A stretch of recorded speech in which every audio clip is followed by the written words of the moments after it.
How to add Dunkin gift card to Uber Eats. Hello everyone, I am Bishaka and welcome to our channel. Now, let's get right into the tutorial.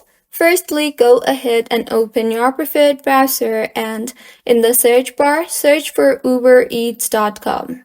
Make sure you are logged in, and if not, then go ahead and log yourself in using your login credentials. Once you are in the homepage of Uber Eats, go ahead and tap on the three lines on the top left of your screen and further select the wallet option, and in the interface that you will be led to, tap on the Add Payment Method option under the Payment Methods tab. You will then be asked to select the provided option, so select the spend option in the options provided.